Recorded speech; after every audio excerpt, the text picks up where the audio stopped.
हमारे देश में कई बड़े बड़े ऋषि ने जन्म लिया है, जिसमें से वेदव्यास एक बड़े महात्मा ऋषि हैं। इनकी ना जाने कितनी सारी बातें आज भी हमारे देश को प्रकाशित कर रही है। वेदव्यास महाभारत लिखने वाले महान रचयिता थे। इनका पूरा नाम कृष्ण वेदव्यास था। वेदव्यास सांवले रंग के थे, इसलिए इनका नाम कृष्ण पड़ा था। वेदव्यास का जन्म कैसे हुआ, उनकी माता कौन थी, यह सारी जानकारी आप उनके जन्म की कहानी के साथ जान सकते हैं। तो आइए जाने वेदव्यास के जन्म की कहानी। वेदव्यास के जन्म की कहानी एक बार की बात है। उप्रच नाम का एक राजा था। वो बहुत बड़ा धर्मात्मा और सत्यवादी था। उसने अपने तप से देवराज इंद्र को प्रसन्न कर एक विमान और न सूखने वाली सुंदर माला ली थी। वो माला अपने हृदय में धारण कर विमान में बैठकर आकाश में परिभ्रमण किया करता था। उसे आंखें का बड़ा शौक था। वो प्रायः वनों में आंखें के लिए जाया करता था। उसकी रानी का नाम गिरिका था। वो बहुत सुंदर और पवित्र हृदय वाली थी। वो अपने पति को बहुत ही प्रेम करती थी। ईश्वर के प्रति उसकी बहुत बड़ी आस्था थी, इसलिए वो हमेशा भजन कीर्तन में लगी रहती थी। एक दिन गिरिका ऋतुमती हुई। 3 दिन के पश्चात जब रानी शुद्ध हुई तो उप्रच उसके साथ रमन करने से पूर्व ही वन में आंखें के लिए चला गया। राजा आंखें के लिए चला तो गया, किंतु उसका ध्यान रानी के साथ रमन करने की ओर लगा रहा। दोपहर का समय था। राजा वन में एक अशोक वृक्ष के नीचे बैठा हुआ था। उस समय शीतल और सुगंधित हवा चल रही थी। मृदुल स्वर में पक्षी गाना गा रहे थे। तब राजा का ध्यान रानी की ओर चला गया। वो रानी के साथ रमन के संबंध में मन ही मन सोचने लगा। राजा कामातुर हो उठा और उसका वीर्य स्खलित हो गया। राजा ने सोचा उसका वीर्य व्यक्त नहीं जा सकता, अतः उसने अपने वीर्य को एक दोने में रखकर विमान में बैठे हुए बाज पक्षी को बुलाकर उसे कहा, तुम इस दोने को ले जाकर मेरी रानी को दे दो, वो इसे अपने मार्ग में धारण कर लेगी। तब दोने को मुंह में दबाकर बाज राजा के भवन की ओर उड़ चला। जैसे ही बाज यमुना नदी के ऊपर से जा रहा था, दूसरे बाज की नजर उस पर पड़ गई। यह देखकर दूसरा बाज सोचने लगा कि बाज अपने मुख में कुछ खाने का सामान ले जा रहा है, क्यों ना मैं उसके मुंह से यह सामान छीन लूं। यह सोचकर बाज पहल बाज के ऊपर झपट्टा मारा, जिससे बाज के मुंह से दोना गिरकर यमुना नदी में बह गया। दोने में रखा वीर्य यमुना नदी में बह गया।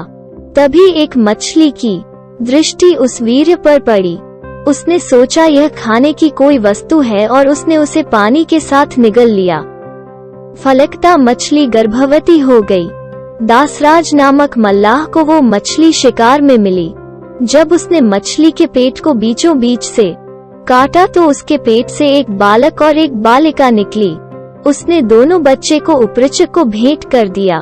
उप्रच ने बालक को लेकर बालिका को दास को वापस लौटा दिया। दासराज उस बालिका को अपने घर ले जाकर उसका पालन पोषण करने लगा। दासराज ने बालिका का नाम सत्यवती रखा।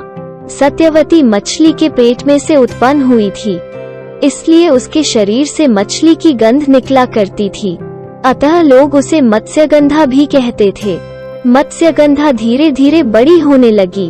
वो बहुत ही खूबसूरत थी। रात्रि को वो अपनी नाव पर बैठकर लोगों को इस पार से उस पार पहुंचाया करती थी। एक दिन दोपहर के समय महर्षि पराशर वहां जा पहुंचे। मत्स्यगंधा को देखकर महर्षि मुग्ध हो गए। उन्होंने कहा, सुंदरी, तुम्हें अपूर्व सुख मिलेगा, तुम मेरे साथ रमन करो।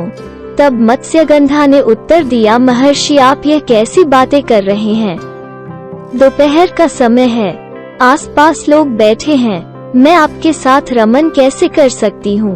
पराशर जी ने योग शक्ति से चारों ओर कोहरा कर दिया। तब पराशर बोले, अब हमें कोई नहीं देख सकता, तुम निश्चिंत होकर मेरे प्रस्ताव को स्वीकार कर लो। मत्स्यगंधा पुनः बोल उठी, महर्षि, मैं कुंवारी हूँ, पिता की आज्ञा के अधीन हूँ।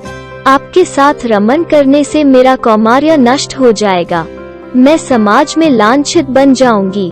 पराशर जी ने उत्तर दिया, तुम चिंता मत करो, मुझसे रमन करने के पश्चात तुम्हारा कौमार्य बना रहेगा। गर्भवती होने पर भी गर्भ का चिन्ह प्रकट नहीं होगा। मत्स्यगंधा फिर बोली, मेरे शरीर से मछली की गंध हमेशा निकलती रहती है, आप मुझे वरदान दे कि वो गंध सुगंध के रूप में बदल जाए और 4 कोश तक यह गंध फैलती रहे। पराशर जी ने तथास्तु कहा। तब मत्स्यगंधा के शरीर से कस्तूरी की गंध यह सुगंध 4 कोश को सुगंधित कर रही थी, अतः अब वो योजनगंधा भी कहे जाने लगी। पराशर जी ने मत्स्यगंधा के साथ रमन किया था, जिसके फलस्वरूप मत्स्यगंधा गर्भवती हुई। यमुना के द्वीप में एक बालक ने उनके गर्भ से जन्म लिया। वो बालक जन्म लेते ही बड़ा हो गया। वो तप करने के लिए वन में चला गया। वहीं बालक जगत में वेदव्यास जी के नाम से प्रसिद्ध हुआ। वेदव्यास जी का पूरा नाम कृष्ण द्वैपायन था। उनका जन्म दे द्वीपों के बीच हुए था, इसलिए वो द्वैपायन कहे जाते थे। वेदों के पंडित होने से उन्हें वेदव्यास कहा जाता था। वेदव्यास जी हमेशा अमर हैं। वो आज भी धरती पर मौजूद है और किसी किसी को दर्शन देकर कृतार्थ करते हैं।